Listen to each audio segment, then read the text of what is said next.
Shalom, berjumpa lagi dengan saya dalam seri pelajaran Sekolah Sabat. Kita bersyukur oleh karena pelajaran Sekolah Sabat kita pada saat ini sudah memasuki triwulan ketiga di tahun 2021. Dan secara keseluruhan judul pelajaran kita dalam triwulan yang ketiga ini adalah istirahat dalam Kristus, rest in Christ. Dan pada Sabat yang pertama judulnya adalah hidup dalam masyarakat 24/7. Maksudnya adalah hidup dalam masyarakat di mana mereka mempunyai kesibukan di dalam 24 jam sehari dan juga 7 hari di dalam satu minggu. Dan ayat intinya terdapat di dalam Mazmur 84 ayatnya yang ketiga. Jiwaku hancur karena merindukan pelataran-pelataran Tuhan. Hatiku dan dagingku bersorak-sorak kepada Allah yang hidup.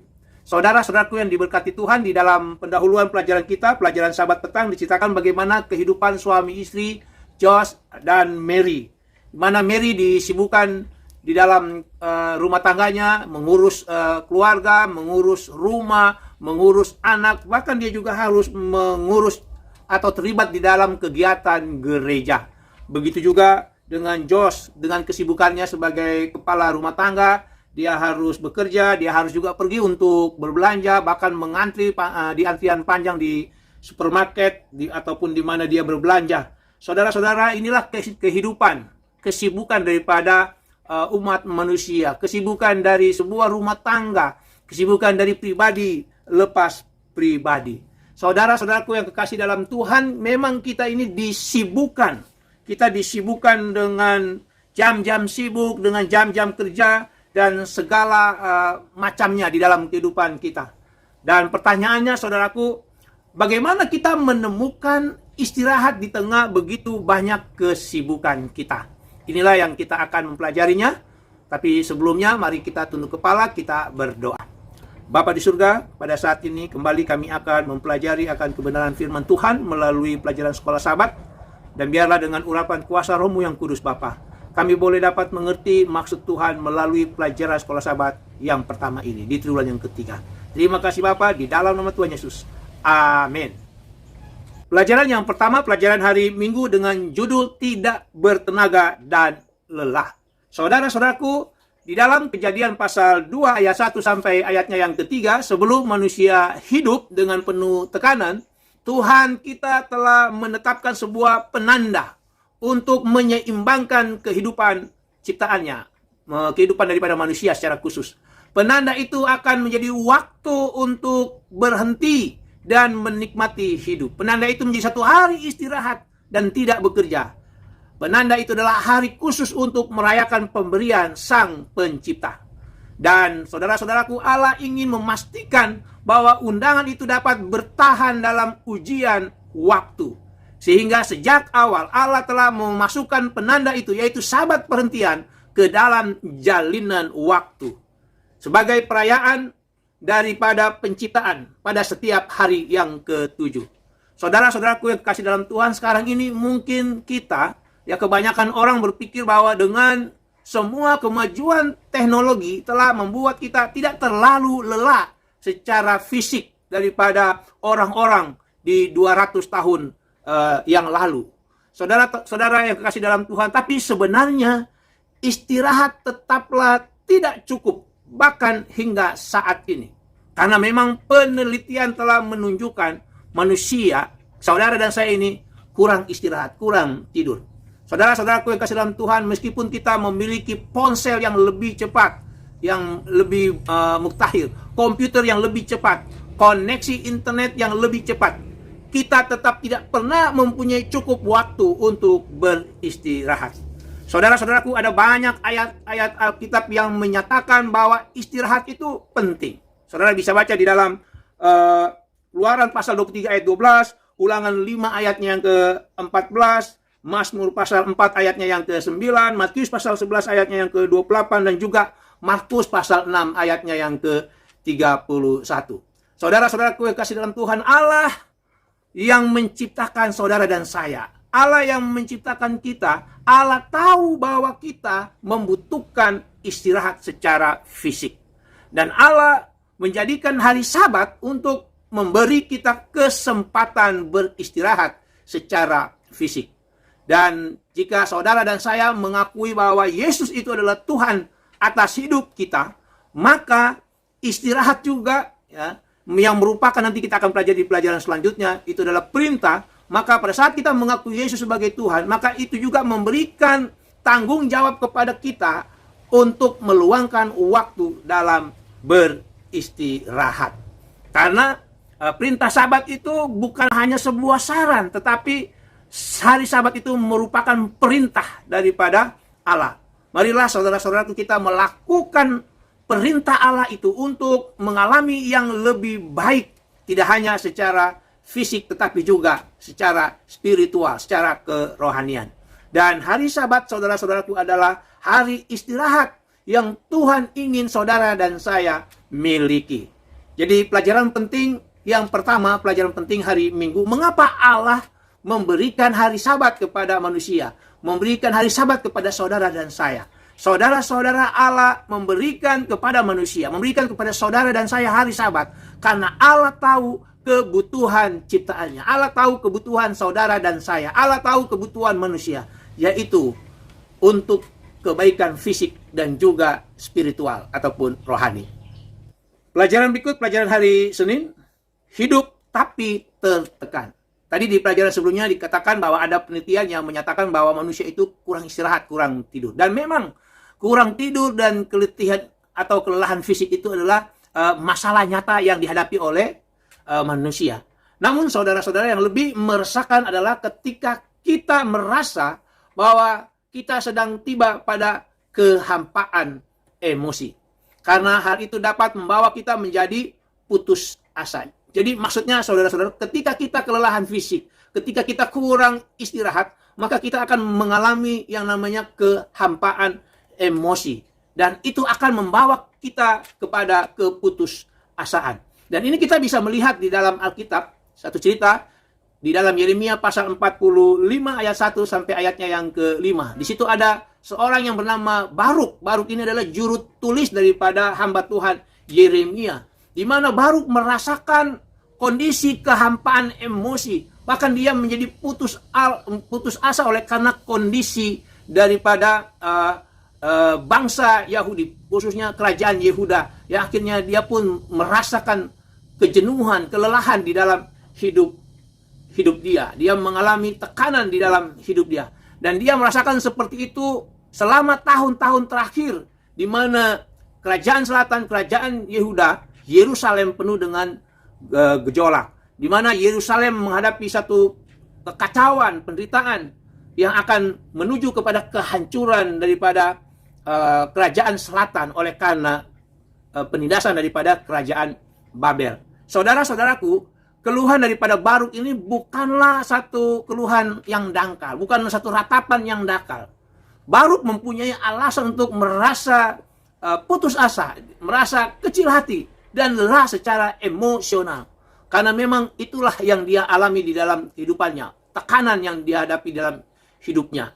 Dan kalau kita melihat di ayatnya yang ketiga dari Yeremia pasal 45, itu merupakan ringkasan tentang bagaimana perasaan Baruk ketika dia hampir menyerah. Tetapi saudara-saudaraku, di ayat selanjutnya, ayat 4 dan 5 dari Yeremia pasal 45, Allah menanggapi daripada rasa tertekan, rasa putus asa, rasa sakit hati dari Baruk. Di mana tanggapan Allah itu adalah mengingatkan kita pada kenyataan bahwa sesungguhnya bukan hanya Baruk yang putus asa, menyerah, ya, tetapi dalam tanda petik Allah juga mempunyai rasa putus asa dan rasa sakit hati terhadap umatnya ini yang melawan, yang memberontak kepadanya.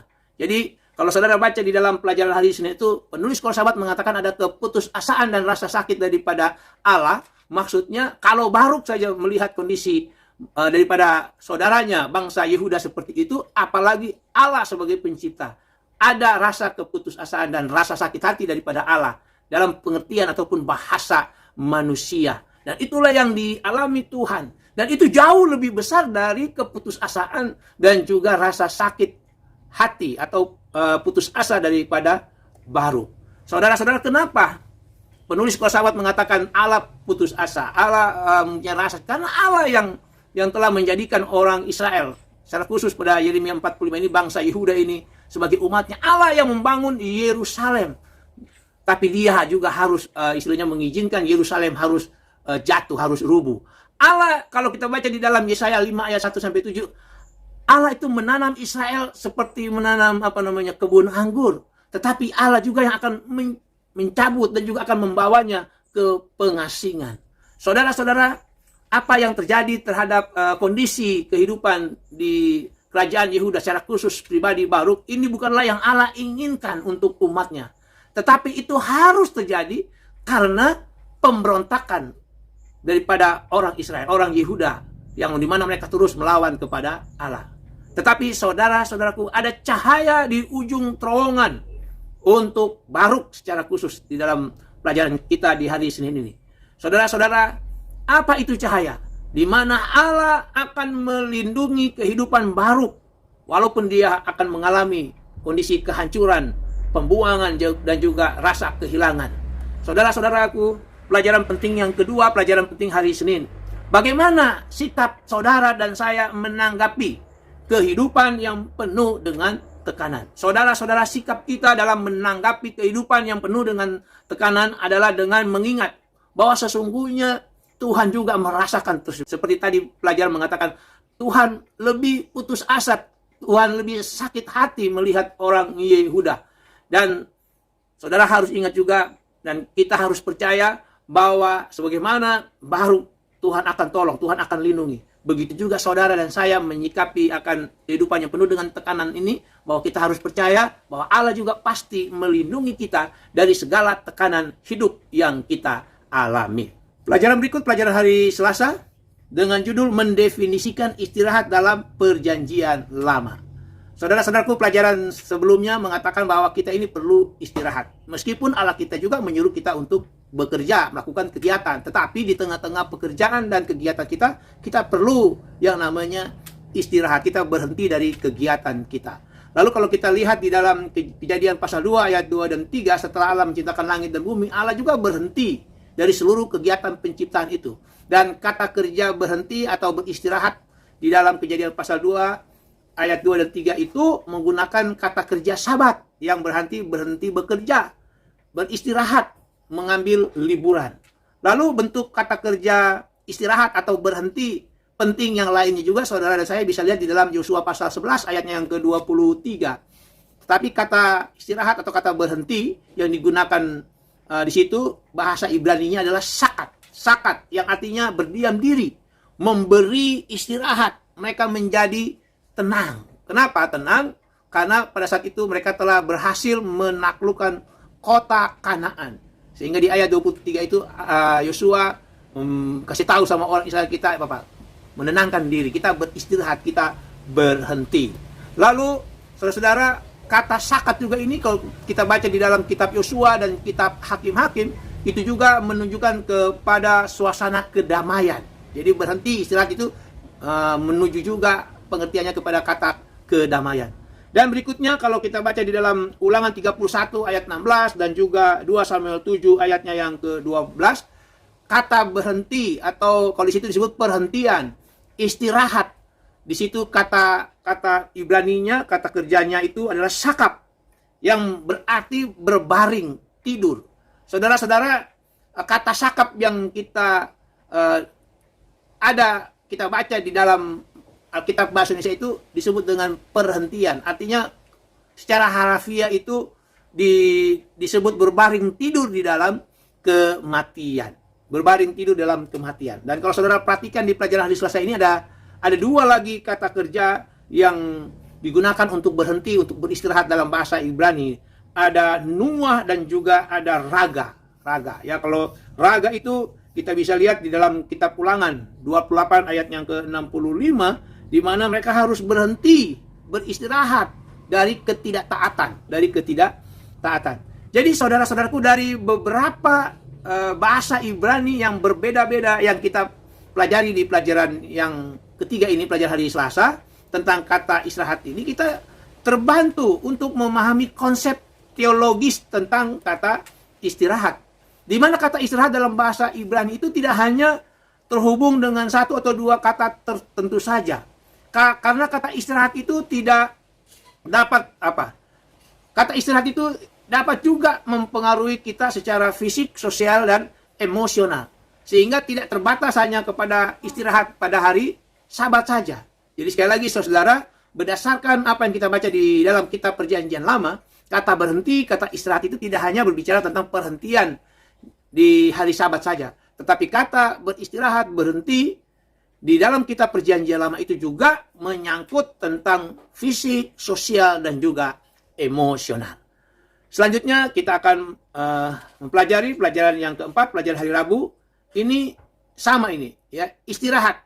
Mendefinisikan istirahat tetapi di dalam kitab Perjanjian Baru. Hari Rabu judulnya istirahat dalam Perjanjian Baru. Saudara-saudara, bentuk kata kerja untuk istirahat yang sering kita temukan di dalam kitab Perjanjian Baru adalah anapau, yang berarti istirahat. Yang berarti kita menyegarkan diri, kita bisa bersantai sejenak. Saudara-saudara, itu kita bisa lihat di dalam Matius pasal 11 ayatnya yang ke-28. Inilah pernyataan Yesus. Dia mengundang saudara dan saya, marilah katanya kepadaku. Ya, marilah kepadaku semua yang letih, lesu, dan berbeban berat. Dan aku akan memberi kelegaan. Nah, kata kelegaan ini bisa juga menjadi istirahat. Ya, istirahat. Ya, memberikan kelegaan, kesegaran, penyegaran untuk kita. Dan ini saudara-saudara merujuk kepada istirahat secara fisik. Begitu juga saudara kalau kita membaca salam terakhir daripada hamba Tuhan Rasul Paulus di dalam 1 Korintus pasalnya yang ke-16 ayatnya yang ke-18. Di mana Rasul Paulus juga mengungkapkan kegembiraannya atas kedatangan teman-temannya, di mana itu memberikan dia istirahat, anapau tadi. Bukan istirahat dalam pengertian apa, tapi dia menyegarkan, di mana dia menjadi lebih refresh oleh karena kedatangan, lebih dipulihkan oleh karena kedatangan daripada sahabat-sahabatnya, dipulihkan semangatnya. Kalau di dalam bahasa Indonesia disebut dipulihkan rohnya, yang menyegarkan semangat daripada rohnya. Lalu kata kerja tentang istirahat atau berhenti di dalam kitab Perjanjian Baru, kita bisa lihat juga itu di dalam Lukas pasal 23 ayat yang ke-56. Kalau tadi anapau, di sini disebut dengan hesikazo. Hesikazo. Di mana hesikazo ini dia menggambarkan peristirahatan pada hari Sabat oleh para murid Yesus ketika Yesus apa? Ada di dalam kubur. Tetapi saudara-saudara, hesikazo ini juga digunakan di dalam 1 Tesalonika 4 ayat yang ke-11 untuk menggambarkan kehidupan yang tenang. Istirahat itu, berhenti di sini. Ya. Lalu di dalam Kisah pasal 11, ayatnya yang ke-18, hesikazo juga ini dia menggambarkan kepada seseorang yang tidak keberatan tentang sesuatu, dengan demikian orang itu atau kelompok orang itu menjadi tenang. Jadi kalau saudara baca Kisah pasal 11, ayat yang ke-18 ini, bagaimana rasul-rasul dan juga orang-orang di Yerusalem itu mereka awalnya tidak setuju apa yang dilakukan oleh Rasul Paulus, di mana orang-orang di luar orang Yahudi mereka mendapatkan kecurahan Roh Kudus. Mereka tadinya keberatan, tetapi setelah diberikan penjelasan di ayat yang ke-18, maka disitulah hesikazo. Mereka, ya rasul-rasul dan juga orang-orang Yerusalem, ya umat-umat Tuhan yang ada di Yerusalem itu, mereka akhirnya bisa menjadi lebih tenang, lebih istilahnya istirahat, lebih berhentilah dari ketidaksukaan mereka terhadap Rasul Paulus dan juga kepada orang-orang di luar orang Yahudi yang menerima kecurahan Roh Kudus. Lalu saudara-saudara, di dalam Ibrani pasal 4 ayat 4, hamba Tuhan Rasul Paulus juga menggambarkan istirahat yang Allah lakukan pada hari ke-7 dengan menggunakan kata kerja dalam bahasa Yunaninya, yaitu katapau. Katapau yang menyebabkan, artinya itu menyebabkan untuk berhenti, membawa kepada beristirahat. Membawa kepada beristirahat. Lalu yang berikutnya saudara-saudara, kita bisa juga melihat di dalam Markus pasal 6 ayat 30 sampai ayatnya yang ke-32. Ketika Yesus memberitahu kepada murid-muridnya supaya mereka ini untuk beristirahat. Yesus katakan, marilah kita menyendiri dan beristirahat seketika.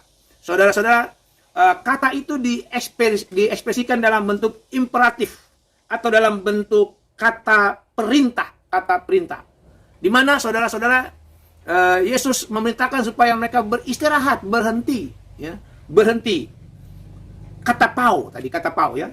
Yesus oleh karena peduli terhadap murid-muridnya, Yesus peduli terhadap kesejahteraan fisik serta emosi daripada murid-muridnya. Mengapa? Karena di ayat yang ke-7 dari Markus pasal 6 itu kita tahu bahwa murid-murid ini baru saja kembali dari perjalanan misi yang jauh, di mana Yesus telah menyuruh mereka untuk melakukan misi. Yesus telah mengutus mereka berdua. Dan di ayat yang ke-30, Markus 6 ayat 30, di situ digambarkan kepulangan mereka yang penuh dengan semangat. Hati mereka meluap-meluap ingin membagikan cerita tentang keberhasilan mereka. Tetapi juga ada cerita yang harus mereka sampaikan tentang penderitaan yang mereka terima. Namun Yesus pada saat itu menghentikan mereka semua. Perasaan yang meluap yang mereka mau ceritakan tentang keberhasilan dan kegagalan lah, kalau boleh dikatakan, penderitaan yang mereka alami. Yesus menghentikan semuanya terlebih dahulu supaya mereka dapat beristirahat. Jadi saudara-saudaraku, Markus pasal 6 ayat 30 sampai ayat yang ke-32 ini, Yesus ingin mengingatkan kepada kita bahwa kita juga perlu menjaga kesehatan, menjaga kesejahteraan emosional kita dengan melakukan apa? Istirahat. Walaupun itu merupakan pekerjaan, kalau boleh dibilang pekerjaan gereja, pekerjaan rohani, perlu ada juga yang namanya istirahat. Jadi saudara-saudara, pelajaran penting hari Selasa dan juga pelajaran penting hari Rabu itu, apakah arti dari kata istirahat? Baik di dalam perjanjian lama maupun di dalam perjanjian baru dengan istilahnya masing-masingnya tadi. Jadi saudara-saudara, pengertian kata beristirahat, ya, istirahat, berhenti, baik di dalam perjanjian lama maupun di dalam perjanjian baru itu bukanlah hanya tentang berhenti atau beristirahat pada hari Sabat saja. Tidak hanya bicara tentang hari Sabat saja, tetapi juga memberi pengertian beristirahat, berhenti yang dapat mempengaruhi kesehatan kita secara fisik, sosial, dan juga emosional. Pelajaran terakhir, pelajaran hari Kamis dengan judul Pengembara yang Gelisah. Saudara-saudaraku, kalau kita membaca Alkitab versi New International Version, ya, NIV, di dalam Kejadian pasal 4 ayat 1 sampai ayatnya yang ke-12, di situ diceritakan bahwa akhirnya Kain menjadi pengembara yang gelisah, ya, pengembara yang gelisah. Saudara-saudara, ketika Allah berkata bahwa Kain menjadi pengembara yang gelisah di dalam Alkitab versi New International Version itu bukan karena Allah yang membuatnya. Itu terjadi atau Kain menjadi pengembara yang gelisah itu oleh karena akibat dari tindakan dosa dan ketidaktaatan daripada Kain sendiri. Jadi dengan demikian Kain tidak menemukan istirahat di dalam Tuhan. Dia tidak menemukan kedamaian. Dia tidak menemukan oleh karena ketidaktaatan tadi. Ya, kita baca di dalam buku Ulangan tadi, ya. Raga gitu, dalam perjanjian lama itu raga, tidak beristirahat, tidak, di mana mereka tidak taat kepada Allah, ya. Jadi Kain tidak menemukan istirahat dalam Tuhan, rest in God. Saudara-saudaraku, bagaimana Kain bisa menjadi pengembara yang gelisah? Saudara-saudara, kalau kita baca di dalam Kejadian pasal 4 ayat 4 dan 5 khususnya, memang tidak secara gamblang menyatakan mengapa Allah menolak persembahan daripada Kain. Kalau di dalam Alkitab kita mengindahkan persembahan daripada Kain. Tapi hamba Tuhan Ellen G. White di dalam bukunya Alpha dan Omega Jilid 1 halaman 74, di situ dikatakan bahwa Kain datang ke hadapan Allah disertai persungutan dan tidak percaya.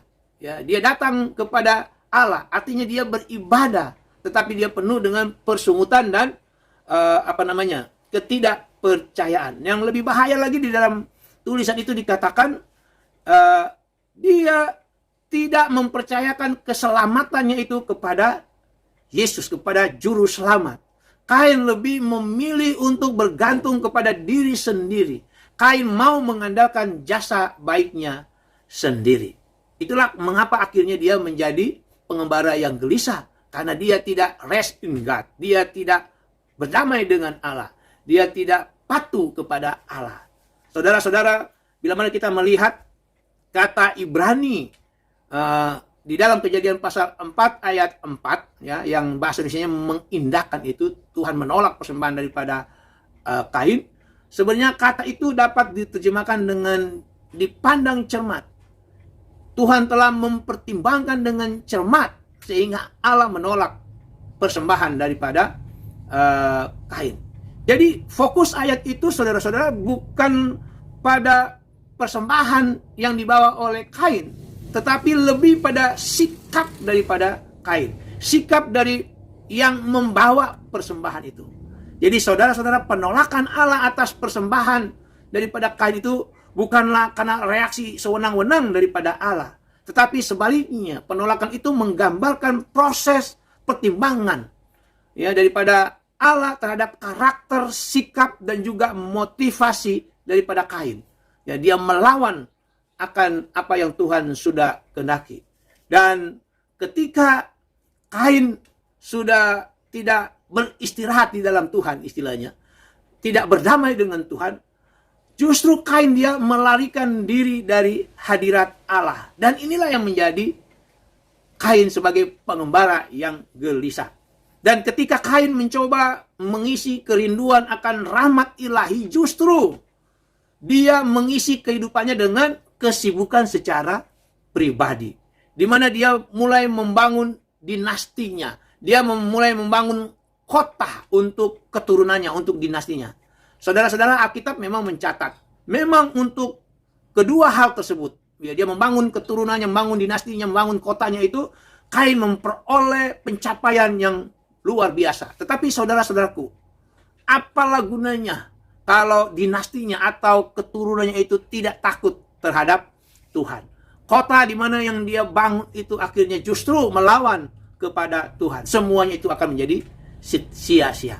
Saudara-saudaraku, pertanyaannya sekarang bagi kita adalah, apakah kita mau menjadi pengembara yang gelisah seperti Kain? Saudara-saudara, pelajaran penting yang terakhir, pelajaran penting hari Kamis, bagaimana Kain bisa menjadi pengembara yang gelisah. Saudara-saudara, Kain menjadi pengembara yang gelisah karena dia pertama melarikan diri dari hadirat Allah. Kain bersungut-sungut di dalam kehidupannya, di dalam peribadatannya. Kain tidak percaya kepada Allah. Kain lebih mengandalkan atau bergantung pada dirinya sendiri. Kain tidak rest in God. Kain tidak beristirahat, berdamai, taat kepada Allah. Saudara-saudara, demikianlah pelajaran kita di pelajaran yang pertama pada hari Sabat ini. Tuhan Yesus memberkati kita semua. Mari kita tunduk kepala, kita berdoa. Bapa di surga, terima kasih satu pelajaran yang begitu indah di tengah-tengah kesibukan kehidupan kami, Tuhan. Tuhan telah memberikan satu hari perhentian, hari Sabat, supaya kami dapat merayakan perayaan daripada penciptaan itu. Dan Allah juga menginginkan supaya di dalam kesibukan, kegiatan atau pekerjaan, bahkan pelayanan kami, Tuhan juga ingin supaya kami dapat beristirahat secara fisik, secara emosional. Biarlah ya Tuhan, dengan demikian kami hanya dapat menyerahkan kehidupan kami yang penuh dengan kesibukan ini ke dalam tangan Tuhan, sehingga kami boleh dapat rest in God. Kami boleh dapat beristirahat di dalam Tuhan. Tolong kami ya Bapa, berkati kami. Inilah seluruh kami Bapa, di dalam nama Tuhan Yesus. Amin.